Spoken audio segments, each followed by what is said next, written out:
peace be with you. So today I wanted to make a video about following the devil, but I wanted to show this beautiful place I'm at. Really, what God made in this world is magnificent. We just have to get out and see it.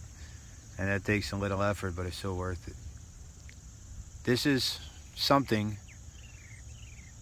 like what people are described to in the Quran. What God describes in the Quran, heaven is like, except there will be fruit on these trees. The weather is perfect. The sun is shining. The shade is nice. The sun is nice. It's all nice, except this water would be drinkable.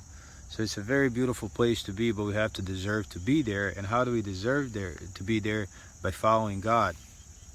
And what happens if we don't follow God? So God says in the Quran, this is in chapter 35, verses 5 and 6, O people, surely the promise of God is true. Therefore do not let the life of this world deceive you, nor let the arch deceiver deceive you respecting God. The devil is your enemy, therefore take him for an enemy. He only invites his faction, his followers, to be the inmates of the flaming fire. The devil is our enemy, so all the devil wants is our destruction. And how do you achieve that destruction? By inciting us to do what God forbade. The devil stood in the presence of God. The devil believes in God. But he got cast out into torment for insolence, for disobedience. So if our pattern of our life is that of insolence to God, then we are the followers of the devil. And this verse is talking about us. That's what we have to really understand as Muslims, that disobeying God leads to destruction, not only in this world, but in the next one as well. God says, do not let the life of this world deceive you. Some things that seem pleasurable and as a good idea at the time, like drugs or fornication or stuff, they lead to destruction. Drugs lead to destructions. Go to Skid Row, go to Kensington Avenue in Philadelphia. That's all destruction. Go see how those people live. And all they did, that one decision in their life changed their life. That's just that one decision, that they tried that drug the first time. That changed their life for the worse forever. So, just as simple as that. God forbade us to do that.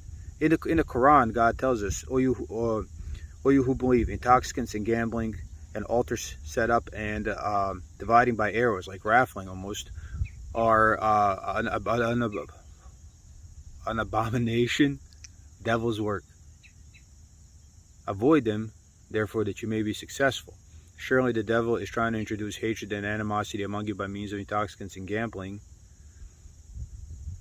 and to keep you away from prayer and to cause you to forget about God. Will you not then stop? And obey God and obey the messenger, but be careful. If you turn away, then on our messenger is only to just deliver, just simply deliver. So this is in Surah 5, the 5th Surah, verses 90 through 91, the 5th chapter of the Quran. So God warns us, this leads to destruction. If you want to be successful, you stay away from drugs, and you don't. You try them. That first time you try them could be the beginning of your destruction, because from that point on, the test gets harder, right? And the same thing with other worldly pleasures like greed and fornication, and all that leads to destruction. Fornication, what does it lead to? Diseases of epidemic proportions like HIV, and even the formerly treatable, now growing much more resistant to antibiotics, STDs like chlamydia and gonorrhea and syphilis. They are exploding in our population. So all sexually transmitted diseases could be cured in one generation by simply obeying God, and they will be indefinitely perpetuated and spread by continuous disobeying of God. And a lot of people will die terrible deaths. HIV is a terrible death.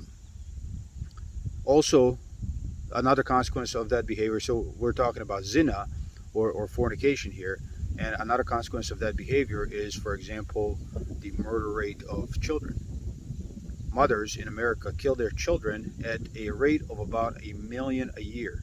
That is probably twice the death rate of COVID, but COVID killed mostly like 65 or 75 and up nursing home residents, and these women are killing fresh life. they reach in their own uteruses and they just mercilessly rip it out. And I don't think it's completely their fault. I think it's society's fault because they are misinformed.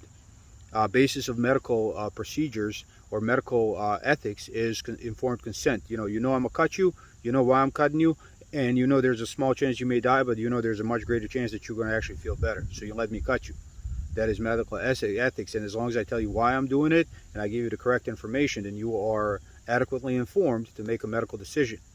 Well, these women who proceed with what we call abortion are not adequately told what is happening because there is a denial of life within them, like a whole separate life.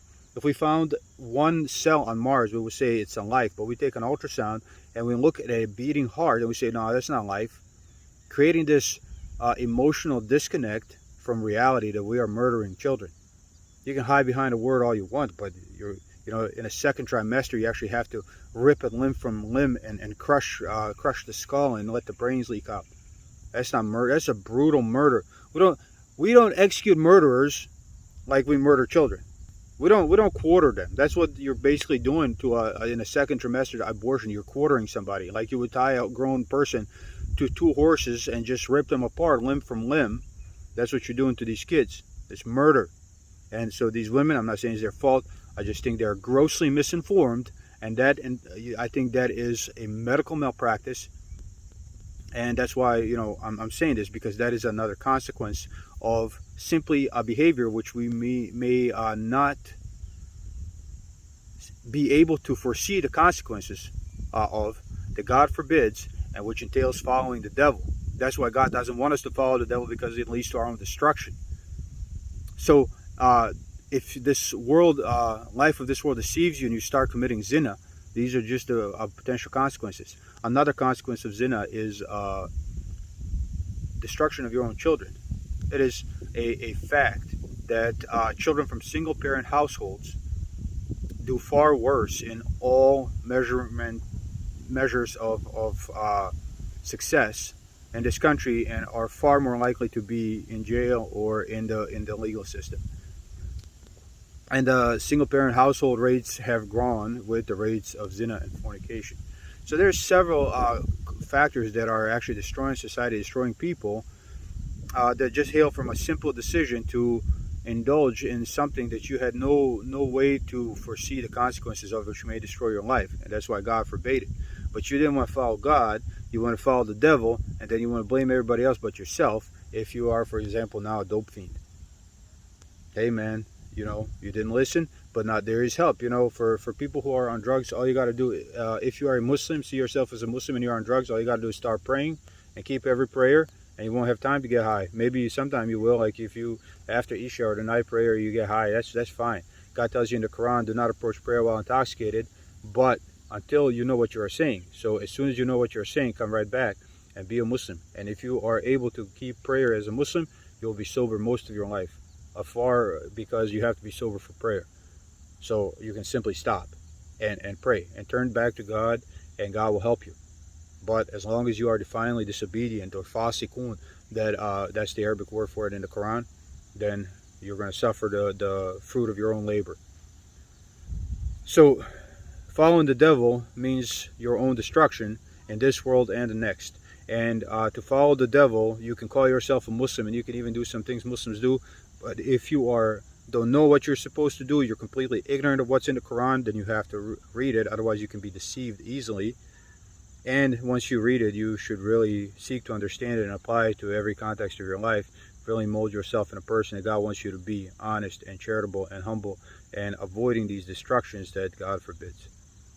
So people should follow God and not let the life of this world deceive them, because everybody dies. I watch it every day, and the promise of God is true. Our very existence is the proof of that. And God calls us to reflect on that in the Quran, and I really recommend that people should do that. That's it.